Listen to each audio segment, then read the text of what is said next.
बिस्मिल्लाहिर्रहमानिर्रहीम। अल्लाहु अकबर कबीरा वल्हम्दुलिल्लाहि कसीरा व सुबहानल्लाहि बुकरतम व असीला।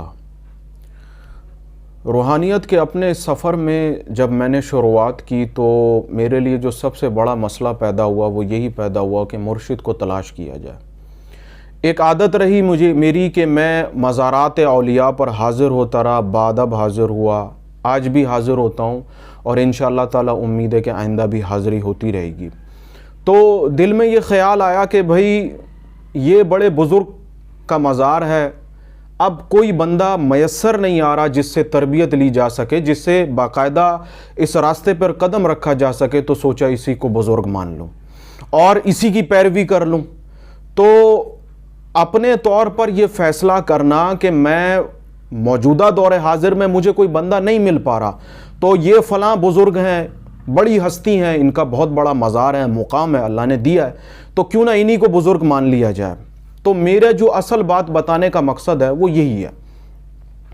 जो लोग ये सोचते हैं कि हम जैसे ख्वाजा गरीब नवाज़ रहमतुल्लाहि ताला अलैह की बारगाह में कोई पहुँच जाए और सोचे कि मैं ख्वाजा साहब को अपना मुर्शिद मानता हूँ, या कोई बाबा फरीद गंज शकर रहमतुल्लाहि ताला अलैह के पास चला जाए, या हज़रत दाता गंज बख्श अली हजवेरी रहमतुल्लाहि ताला अलैह के पास चला जाए और कहे कि मैं इनको अपना बुज़ुर्ग मानता हूँ, इसमें असल हकीकत क्या है। देखिए, बात को समझने की कोशिश कीजिए।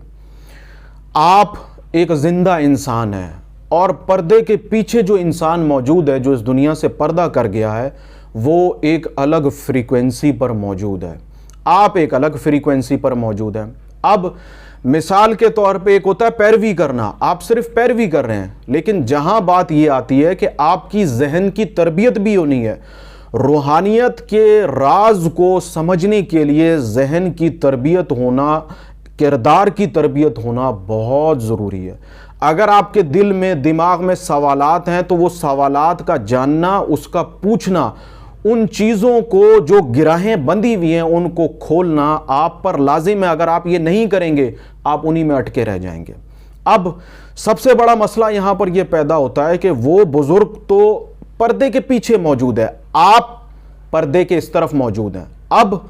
अब क्या होगा कि आप अगर कुछ पूछना चाहते हैं, वो बंदा दूसरी फ्रीक्वेंसी पर है, आप दूसरी फ्रीक्वेंसी पर हैं, आप उसकी बात को कैसे समझेंगे। बहुत सारे लोग मज़ारात औलिया पर मुराकबा करते हैं, मुराकबा करने से ठीक है, आपको उनकी ज़ियारत हो सकती है, लेकिन इस बात को बहुत अपने सामने रखिए कि देखिए, मुक़द्दस अरवाह को औलिया कराम के ज़िम्मे अल्लाह ताला की तरफ से काम होते हैं, वो मसरूफ़ होती हैं। जिस तरीके से एक ज़िंदा इंसान आपके सवाल का जवाब दे सकता है, आपको बता सकता है और आप उसकी बात को बआसानी समझ सकते हैं, इस तरीके से एक ऐसा इंसान, एक ऐसी हस्ती जो पर्दे के पीछे मौजूद है, वो शायद इतनी आसानी से आपकी बात को ना समझ सके, आप उसकी बात को नहीं समझ पाएंगे और फिर आपके पास ज़िंदगी का जो दौरानिया है वो बड़ा महदूद है। तो जो लोग इस तरीके से औलिया कराम को अपना मुर्शिद मानते हैं, ठीक है, आप अपने तौर पर ठीक कर रहे हैं, लेकिन रूहानियत की रूह से जो ये बात है वो आप उसको समझ नहीं सकेंगे। वो एक और फ्रीक्वेंसी पर है, आप एक और फ्रीक्वेंसी पर है। इस फ्रीक्वेंसी की वजह से आपका उस बंदे की बात को समझना बड़ा मुश्किल हो जाएगा। अच्छा, मान लीजिए कि जी आपने उस बुज़ुर्ग जिसकी आप पैरवी करने का सोच रहे हैं, आपने वहाँ पर मुराकबा किया, इबादत की और खूब रियाजत की, और आप इस नतीजे पर पहुंचे कि जी मैंने इनको अपना मुर्शिद मान लिया है, तब भी मैं आपको यहां बताता चलूं कि वो बंदा जो पर्दे के पीछे मौजूद है वो भी किसी जिंदा इंसान की ड्यूटी लगाएगा कि वो आपकी रूहानी और जहनी तरबियत कर सके और आप आगे बढ़ सकें। जिंदा इंसान के लिए जिंदा इंसान का होना बहुत ज़रूरी है। इस तरीके से आप हज़ार किस्म की बातें पूछ सकते हैं, समझ सकते हैं और आपके जहन के मसाइल जो हैं वो जल्दी हल हो जाएंगे, बनिस्बत इसके कि आप रूहानियत में किसी ऐसे इंसान की पैरवी करें जो इस दुनिया में मौजूद नहीं है।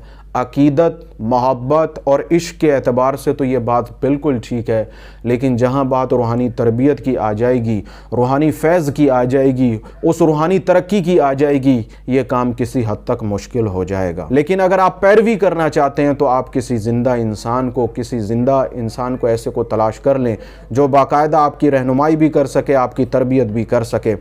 رب تعالیٰ کی بارگاہ میں عاجزانہ دعا ہے، اللہ تعالیٰ ہمیں ان چیزوں کا فہم عطا کر دے، روحانیت کے راستے پہ چلنے والے لوگوں کو اللہ تعالیٰ بہتر رہنما عطا کر دے۔ آمین ثم آمین۔